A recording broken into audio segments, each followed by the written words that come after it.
Hi there, welcome to Bourbon Turntable. We are the show that blends the love of music with the love of whiskey. Tonight, we have part 2 of our conversation with Leilani Kilgore and Jeremiah Johnson as we prepare for this fantastic show coming up February 17th, St. Louis, Missouri at Red Flag. The Cold Stairs, our good friends, the Cold Stairs will be there. They are the headliner act, as they should be, because they're just fantastic and fierce.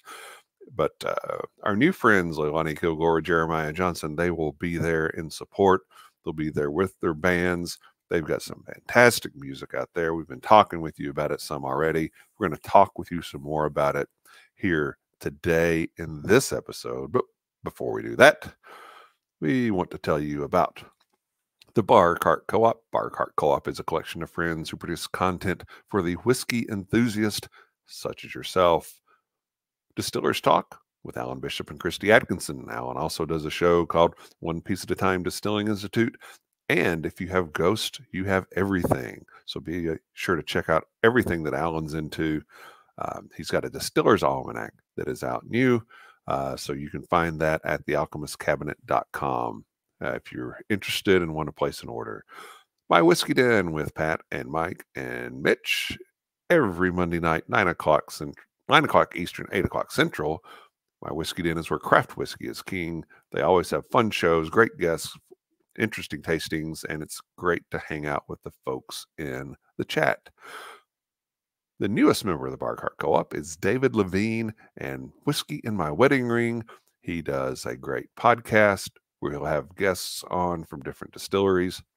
He also does a blog where he does wonderful reviews that are very thoughtful and detailed. David's a great guy. We're really happy to have him here with us. As for our show, you can watch us on YouTube. You can listen on your favorite podcast platform as long as it's Apple, Spotify, or Google. We have a Facebook page where we release all of our shows. We have a Facebook group where we will share with you what I'm drinking, what I'm listening to while I'm drinking it, and we encourage you to do the same. If you know some concerts that are coming up, some shows that are coming up in your area, post those here. Even if you don't live near me, I don't care. But we want to support local bands, live local music, wherever local is, and we'll do that for you and where you live. If you're a band and you want us to promote you and help get your name out, just jump on board. We'd love to do that. Love to hear what you're doing and share it with the folks that follow our show. So without further ado, I welcome you to part 2 of our conversation with Jeremiah Johnson and Leilani Kilgore. Now, Jeremiah, for you, from a guitar playing standpoint, who are the people that have most influenced you?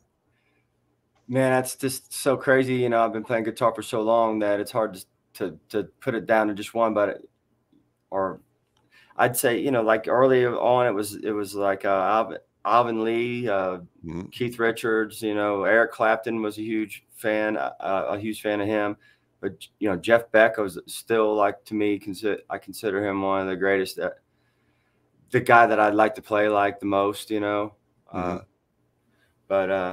you know, I don't know, man. You know, you kind of get into stuff for a while, like a certain type of music or a player, and then you know, 5 or 10 years later, you're into somebody else, and then at the end of the day, you end up being some sort of mess of all that stuff. You know, because I like country music too. You know, so I was like, and I think a lot of those different influences you do a great job of pulling all that together and creating a very strong blues sound. And I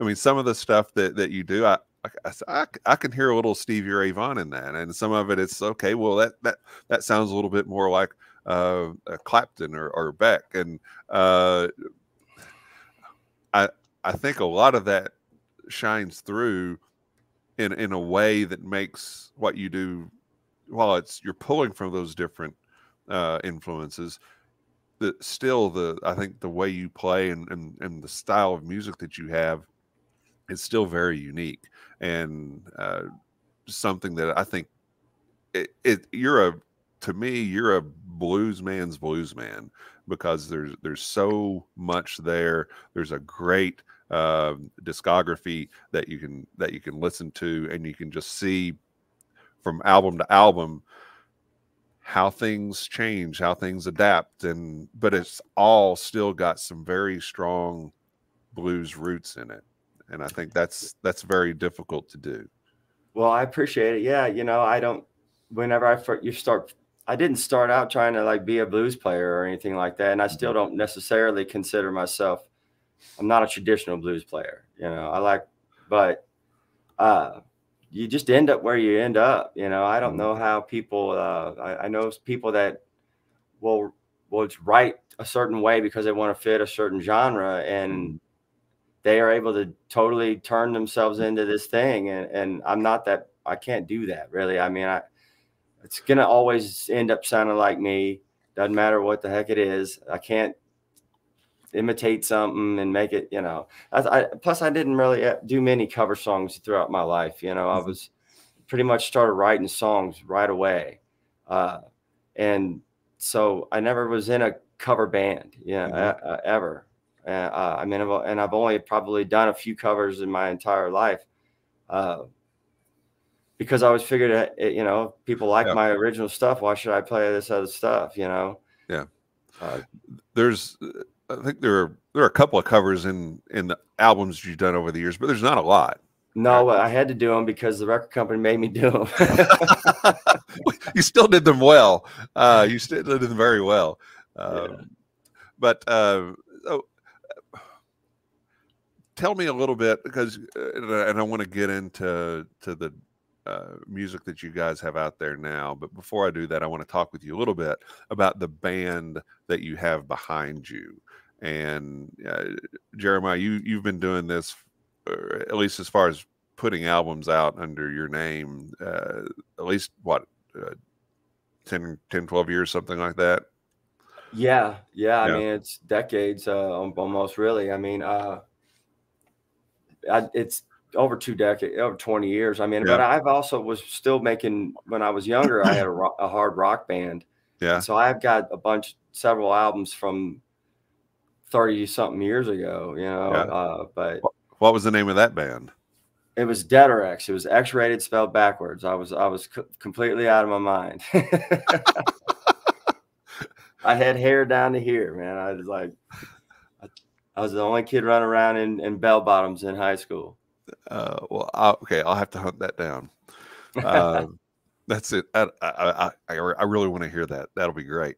But as far as starting back in 2014 with Grind, through your album that came out in 2022, Hi-Fi Drive-By, are you playing with the same band through that, or has that really changed from album to album?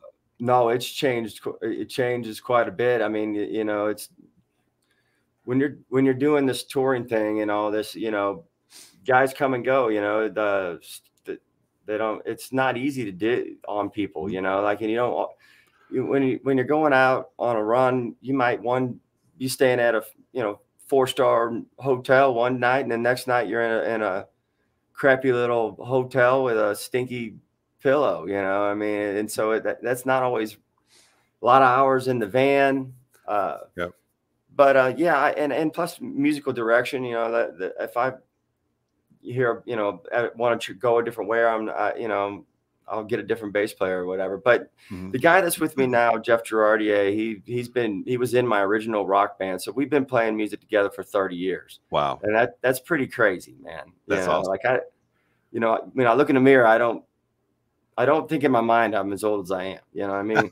but then I have to say stuff like, I've been playing with this guy for 30 years. And then all of a sudden I sound like an old man, And the drummer, I have a nice young drummer who is 30 years old, and Kyle Yep. Ray, and he's got all that youthful energy and spunk, and he really hammers it. And Yep. that we're just power trio now, so that's what I'm real Oh, that's happy great. about it. That's great. That's great. Leilani, what about you and your band? As far as the music that you've produced so far, and then the current band that you're touring with. Yeah. So I wrote, but my first like tracking was done as a favor to a friend who wanted to get into producing, and so we just used whoever was available at the time because it was during COVID, and Right. we ended up having a drummer and a bass player fly in tracks from their studios, and I did all the guitars and the vocals, and that was kind of that. And I hadn't really had a band together since high school at that point because I was doing the contract stuff. So once 2020 hit, I decided I want to get back into pursuing, like there was never a better time for me to be like, this is, long term, this is not what I wanted to be doing career wise. Mm-hmm. And this is a huge opportunity for me to really pivot and start writing again and doing things under my own name. Mm-hmm. So when I got back to Nashville and had a bunch of time on my hands, and between, driving 8 hours every weekend to Mississippi just to get to play shows and make a living during the pandemic, and staying at home during the week, I just started writing a lot more and got my first original show booked in 2021. And I think I just like put up a Facebook post about needing a guitar player, and somebody in town named John Weiscarver, who I'd crossed paths with at an event prior. I think it was like just the first person to respond. And somebody messaged and say, hey, like, I'm free. And I was like, well, what's the worst that can happen? I've seen him play guitar. I knew he knew how to, operate 6 strings. So I was like, yeah, why not? Let's do it. And my drummer, who had actually played in a band with in high school, had just moved to Nashville. So we'd known each other for about 10 years at that point. And he was, I think he was playing bass or drums at the time. And we had a keyboard player for some reason. And it was kind of an odd iteration of the band, but pretty quickly by the end of 2021, I ended up with John on guitar, a kid named Josh Rice, who's the youngest out of all of us, on bass, like really enthusiastic kid, and kind of cycled through a few drummers. But now I'm working with a guy named David Keith, who we all just love to death. And they were not my studio band up until most recently with the Ocean Way sessions. Prior to that, I was using Michael Rhodes on bass, Rob McNally on guitar, and Craig Wright on drums, who are all like top-notch, like Class A studio cats. But it is different when you bring your own band into the studio. And at that point, we'd done so many shows together. We felt like it would be the most time efficient, to just knock out the songs the way we really wanted to hear them. Having that energy and that relationship and that understanding with the people that you're on the floor with in the studio tracking brings a completely different feel to it. So moving forward, I probably will stick with using my own band unless something happens. If for any reason they're unavailable. But so that's kind of the legacy of switching into using my own band on both stage and tracking. Yeah. Now, when you guys play at the show on the 17th, will you be playing solo or will you be playing with your bands? With my band, absolutely. Okay, yeah, great. Same here. Same. Great. Yeah, I don't know how you feel about it, Jeremiah, but personally, I feel like the best representation of myself as an artist is with a band. Having the thing, there's lots of guys that I could sit down and do a solo show on an acoustic show or whatever, or I could sit there and get all this stuff pre-set up and play the backing tracks. But man, that's lame. If it's not really what it's about. When you go see live music, it's the interaction between the musicians at that moment and the crowd. You got to feel all that. You got to feel all that together. Yeah. But yeah, I'm not doing it solo. And plus, I like to keep these guys working, man. We all got families and they got to pay bills, man. Yep. So if I go around taking a bunch of solo shows, they might decide to go somewhere else. But you mentioned something, and I saw your logo here. Yeah, live music is better. and that is a fact. That is yeah, that's something I put on a sticker 15 years ago, and I've been giving those stickers away ever since, you know. But that's how I believe it. Really, when you there, man, how many times you've been to a concert and you go and you really love this band, man, and you go and you see them, and they just stink, you know. Right. It's like, what the heck, man? What, you know, what? How many takes did you take in the studio to get it right? Because you can't play. But then you go see a band that you kind of sort of, they're all right. But then you see them live and they blow your mind. You're like, holy mackerel, that should have been on the record. Yeah. You know, so in the end, to me, live music's better, man, because you really see what the artists are all about, you know? Yeah. Agree completely. Yeah. I look at a band like the Tedeschi Trucks Band. I love their studio stuff. It's great. Love their songs. Love their songwriting. There is nothing like seeing them live, though, and that, as far as I'm concerned, and they're the best live band around. But it's just the live element takes it to another level. And it's not just one level, it's multiple levels higher in terms of what you get out of their music, and you can see from the talent that they have. And if your live act is better than what you put out on tape, then yeah, that's what I want to see. That's what I'm excited about. And that's why I'm looking forward to seeing you guys on the 17th. So, and I know that I won't be disappointed. I can tell already. So, yeah, you know, and another thing on live music, I don't mean to butt in, but no, you know, I like to go to the symphony. You know, I have a St. Louis Symphony here, and that's a perfect example of live music is better, because for the most part, I'm not going to sit and listen to some piece. You know, you know, but when you go to the symphony and you see all these musicians up there, and you this wall of sound hitting you, it's absolutely amazing. It just takes you to another place, man. And to me, that's, if you got to go to symphony and check it out, man. It's super cool. Right. Agree completely. Anyway. Yeah. So, let's talk a little bit about the music that you've already produced, and then I want to give you a chance to talk about what may be coming up for you. Leilani, the first single that I'm aware of that you had was, I already referenced it, Triple X Moonshine. Is that accurate? Yep, that's my first one. Yep. You drink your wine, sip your gin. Unfortunately, tonight I don't have nothing that I sent you got, so you couldn't drink anything. But I'll make up for it tomorrow. Good. Well, okay. You'd posted this picture earlier on Instagram, so I didn't feel too bad, because you're drinking you're drinking something good there.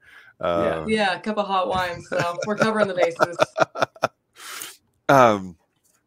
And then I'm Gonna Leave You was your next single, and basically it's about the inevitable collapse of a relationship, and it's a very haunting song, and you really get not only the fact that whoever your boyfriend is at the point that he may be having a good time now, but he's headed for some disappointment. But there's also a sense of desperation coming from the point of view that you're portraying as the singer.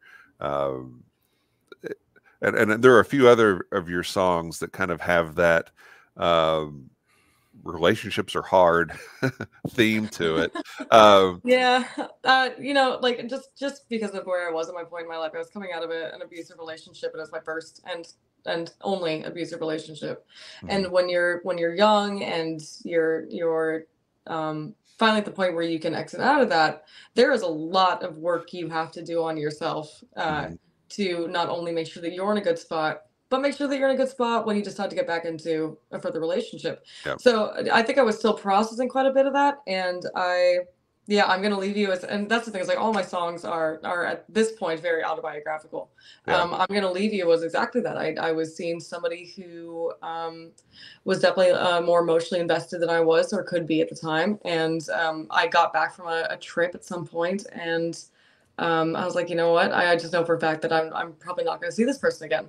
Yeah. And then moving forward, we have a song like Higher Ground, which was kind of me. I'd met somebody, and I kind of realized, like, you know, I have so much love for this person and I'm still very afraid, but Mhm. really kind of, you know, this is in their hands at their point, you know, like this adoration I have for this person, the feelings I have for this person. Mhm. I'm doing everything I can to show up for this relationship and this person that I care about and be the best version of myself. And you know, everything past that is in their hands. Yeah. Yeah, I think I'm finally at a point in my life where I'm not writing about, you know, these questionably doomed relationships anymore. We've moved on from that Yay. topic. We've exhausted it. Yeah. I don't think any of the songs that I'm releasing after this next batch have anything to do with any of that. Thank God. There's even a song in a major key that's like happy, which is crazy. Awesome.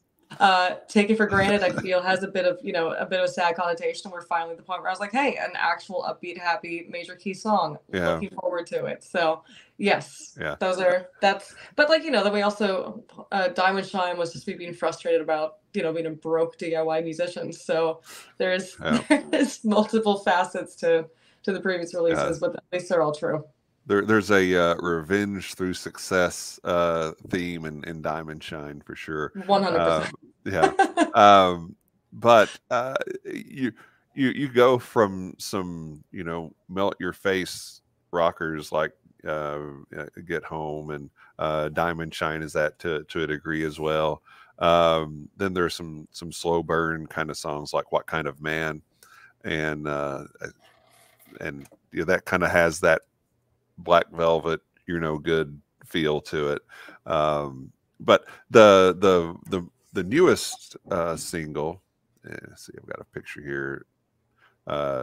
Take It For Granted. That song is infectious. I mean, Thank you. I'll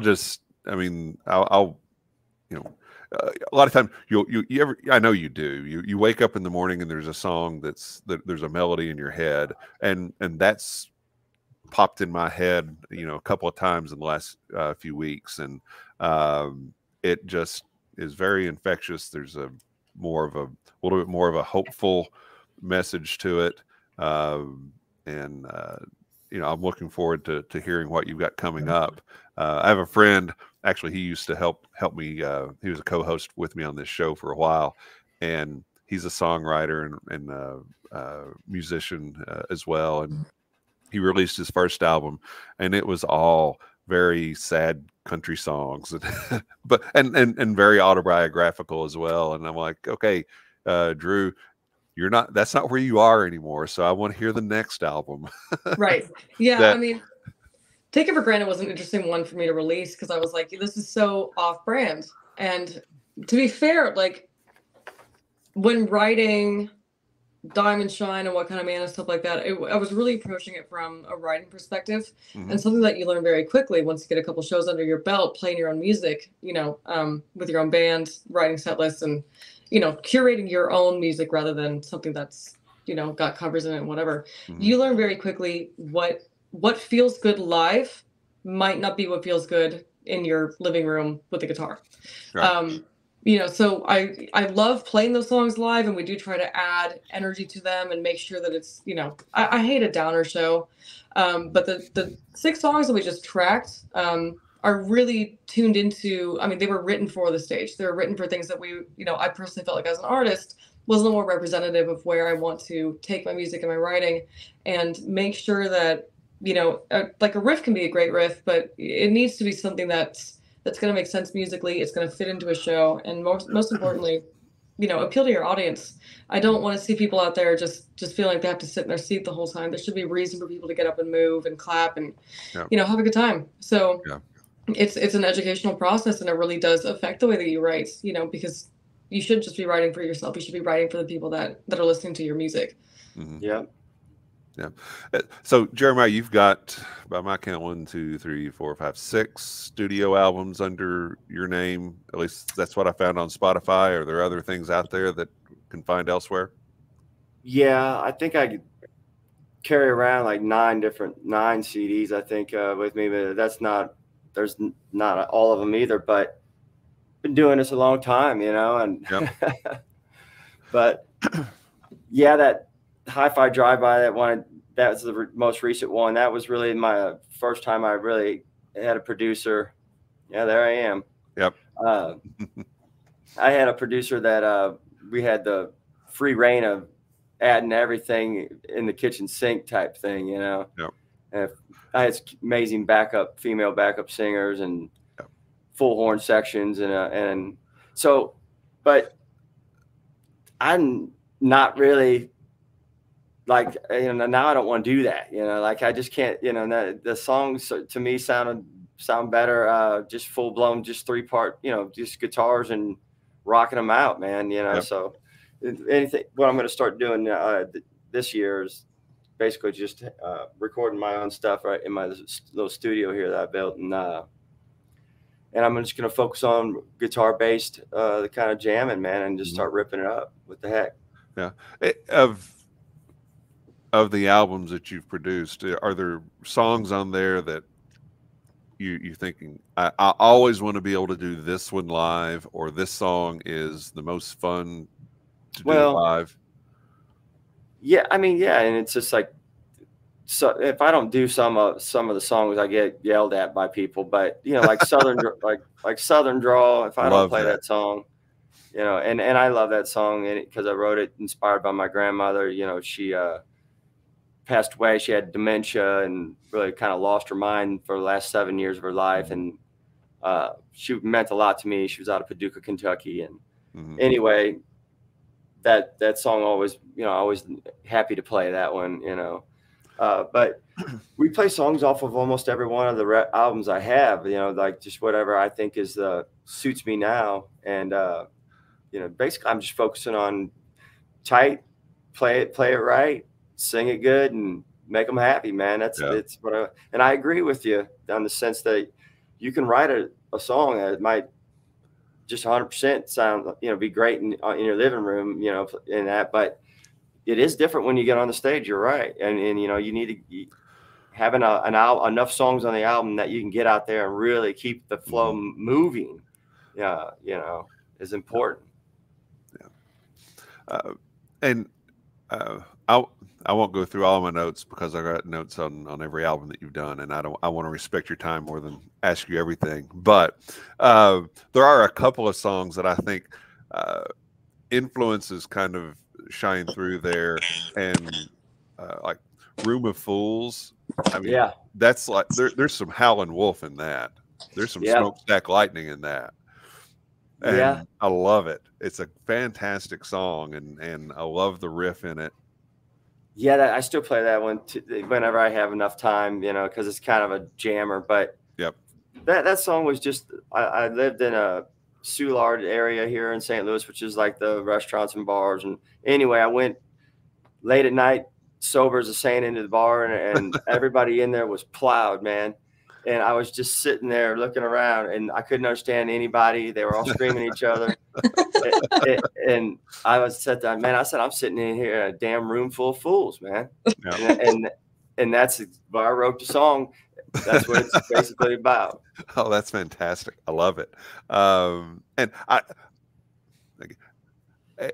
so as I've listened to and I've heard a good bit of your music before, but once I heard about this show on the 17th of the Cold Stairs, and you guys agreed to be on, I really just did a deep dive into everything that I could find, and I thought, okay, well, which album is my favorite? And I can't pick one because there's something I like about it, all of them, and they're so different. They're so different. I mean, earlier in parts of my career, I had full horn sections, and sometimes I'd have. I went through a period where I had just a sax, or I had a keyboard, so they kind of all have a different sound to them. Yeah, and Heavens to Betsy, there seems to be some more personal things in that one. Leo Yeah. Stone, I think that was a song about your son. Is that correct? Yeah, I wrote that by well, basically he wasn't born yet, but I finished the lyrics in the demo of it, literally, that whenever we had to take his mother to the hospital. But it was basically a song. I wanted to write a song for him about how I felt as a first time father, Yeah. and the emotions and feelings I was feeling about being so proud of him already, you know, Yeah. and that I want to make sure that he always knows that, you know, he can come to me, man, you know. Yeah. So anyway, yeah, I love that song, and my son, he sings it. He's 4. He can sing the song. That's awesome. Yeah. It's a beautiful song, and Long Way Home, I think, has some special meaning to you as well. Is that right? Yeah, man, you know, I've had a lot of loss of people in my life, you know, over the years, and a lot of young people die too young because they have, you know, they have addictions and things, and uh, you know, whenever you lose, I lost my grandmother, meant a lot to me, and you know, losing her, and so it's just, you know, it comes out, man. That is a good song. I haven't played that one in a long time. Yeah. And you also, that came out in early 2020, then late 20, kind of pre-COVID. So you kind of bookend COVID with albums. Heavens to Betsy, I think, came out in early in the year, and then Unemployed and Highly Annoyed Well, came out that's later, because right? Heavens to Betsy came out at the beginning of the year, and then immediately I had 138 dates in Europe. I had freaking more big festivals than I ever. My whole life looked like 2020 was going to be the best. I lost all that. And then, so then I was mad. I made Unemployed, Highly Annoyed album, which every song on there is about something with you know, with the pandemic and people fighting over toilet paper. I mean, it was about the stupidest thing I ever seen. Yeah. But you know, yeah, man, it's been a journey, man. Yeah, been a journey. But I really appreciate and respect the fact that you're kind of putting everything out there in terms of yourself and what you were going through, and that album, Unemployed and Highly Annoyed, is probably a little darker than some of your others, but even in that, there's humor in it. The title track is really making fun of the whole crisis itself. Right. Yeah. Yeah. I mean, I was definitely when it came to that, I thought everybody should do whatever they need to do, man. You know, like we should all be able to do, you know, I was aggravated that I had to drive all over the damn country just to do a show. I mean, like, because everything was shut down here. So I was driving to Nebraska, driving to Florida, Texas, you know. It was pretty jacked up, man. Yeah. We went to, my wife and I were looking for a place to go just to get away in the fall of 2020, and we were going to go to St. Louis, and then we figured out that okay, everything in St. Louis is still shut down. So we went one county over, and it was like, yeah, you don't have to wear a mask, don't worry about it. Just well, St. Charles was that way. Yeah. And I went and played there. You know, I sure hope that I never that none of us have to live through that kind of mess again. You know, that was really messed up, man. You know? And boy, I tell you what, I had more COVID tests because I had to have all the shots and stuff to go to Europe, and man, they were testing us. It seemed sometimes 3 tests within, you know, just like 15 minutes, because you go in. I mean, it was like my nose was getting swabbed. You know, there's one over there that you had to stick way in the back of your mouth where your choke thing is, man. And I mean, the French drummer was with us. He threw up on the floor. Oh, jeez. Let's forget all about that, man. Yeah. Okay. So, but the album itself is fantastic, and Cherry Red Wine, that may be my favorite of your guitar solos. Well, it was just kills. Yeah, well, with that one, man, I was trying to do the Joe Bonamassa thing. I was just like, man, I'm gonna crank this fuzz up, man, and just get a driving huge sustain. Yep. And I'm just gonna rip. And then when you think it's over, I'm gonna rip some more right down here, and I'm gonna rip some up here, and then I'm gonna come back to this, and then, I just went ballistic. But that album is the opposite of. I've never made an album like that because I just did it in 10 days. I said, I'm gonna make this record. I'm gonna make these songs, 10 songs. I'm gonna do them in 10 days, and I'm gonna record it. And that's what I did. And so all those songs, and then I got a Blues Music Award nomination, the first one ever, for an album that I just ripped and threw together. And I was like, man, I must really stink at the other method because I can't get it. But no, I mean, come on. I mean, you've had top rated albums on the Billboard. Yeah, I know. Right? Yeah. Come on, let's be fair. Yeah, six of them. Six. Yeah. Okay, 6, but who's counting, right?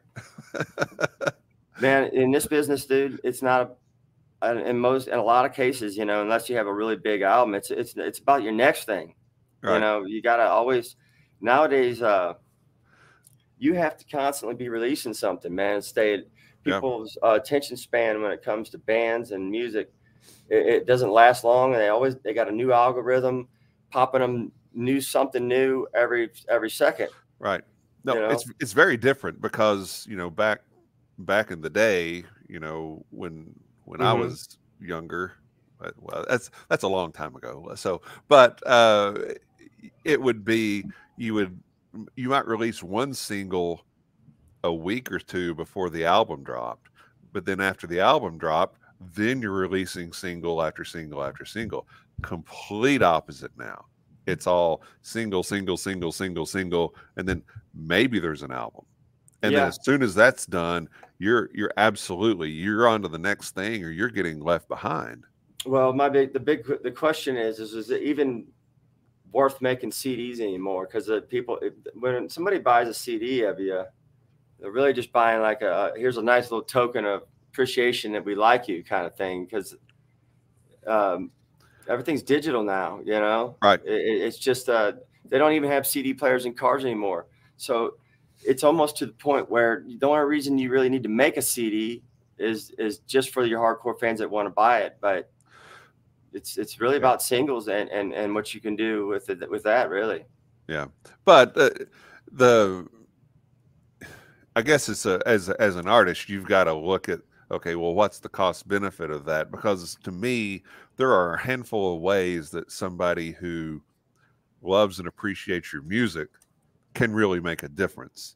And, Spotify has its pluses and minuses, but one of its big minuses is it's not paying artists squat. And I know I'm not telling you guys anything you don't know. Yeah, that's a joke. But I want to be able, if I want to be able to support somebody, you support them through going to see their show, from buying their merch and buying the CD if they've got it, buying the vinyl if they've got it, share things on social media about them.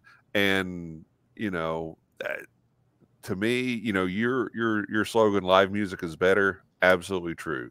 But it's support live local music. You're not paying. I was looking at going to a show here in town, and with the Ticketmaster fees, it was $150 a ticket. I'm not doing it.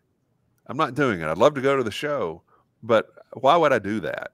And where I could better allocate my concert going budget to people that are, quite frankly, I'm going to enjoy the show just as much, if not more. And it's going to mean more to them than it is to going to see, some national touring artist. Yeah. I mean, I say that it's supply and demand is the bottom line of the thing. And if people weren't buying the tickets, they would find a way to make it cheaper. But people are buying the tickets. There's plenty of people out there, a lot of money, and that. But don't complain about the ticket prices and then show up at like one of our shows and act like $20 or $30 ticket is too much. It's like, come on, man. Yeah. But either way, I don't get to go to many shows anymore as I'm playing music and I'm raising this 4-year-old. So, well, I know that will take up a lot of your time. Kind of been there, done that. All right, so we've been on here for a while, and I want to certainly respect your time. And Leilani, yeah, I know I got to get up late. there and take care of my son. Let's kind of wrap things up. Jeremiah, I just went on your Facebook and I pulled a few upcoming shows. Anything you want to point out in particular? No, not really. I mean, Okay. that picture of me by that tractor tire, I was a chubbier Johnson back then. That was Fat Elvis Jeremiah right there. But no, I don't care. It looks great. Yeah. Good. Well, just tell everybody where they can find you on social media too. Oh, JeremiahJohnsonBand.com is the website. You know, the Facebook and the Instagram. I'm not ready to commit to TikTok yet because I already feel like I have to do this stuff all the time. And I'm really tired of making videos and things, but JeremiahJohnsonBand.com. Yeah. Leilani, where can people find you? They can find me at LeilaniKilgore.com. That is also my Instagram, Leilani Kilgore. I do have a TikTok, but only by force of management, and I do not use it. So I don't recommend it going there, but we also have a Facebook page and all that fun stuff. Yeah. And these are some upcoming shows for you. Yes, sir. Yeah, absolutely. Evansville, doing Mojos. Like, I know you were just there, Jeremiah. I have a long-standing relationship with Mojos. I absolutely adore them. We got the St. Louis show, the Ground Zero show in Biloxi. I know tickets are running low on that. So if you're in the Biloxi area, I recommend snagging them while you can. Yeah. And we've mentioned it a couple of times. February 17th, Red Flag in St. Louis, Missouri. The Cold Stairs, great band, good friend of our show. And Leilani Kilgore, Jeremiah Johnson will be there. Man, I cannot wait to see this. It'll be such a ton of fun. And I look forward to meeting you guys in person. And, you know, who knows, maybe we'll be able to share a toast then yes, sir. as well. So as for the show, you can, again, you can find us on YouTube. This show will be out on YouTube. It'll be on February the 7th. And I'll probably split this up into 2-parters. So we'll have it on the 7th and the 14th, and we'll have the show on the 17th. You can listen to us on your favorite podcast platform as well. So thank you both for being here. On behalf of Leilani and Jeremiah and our show, until next time, cheers, love, and free bird. Cheers.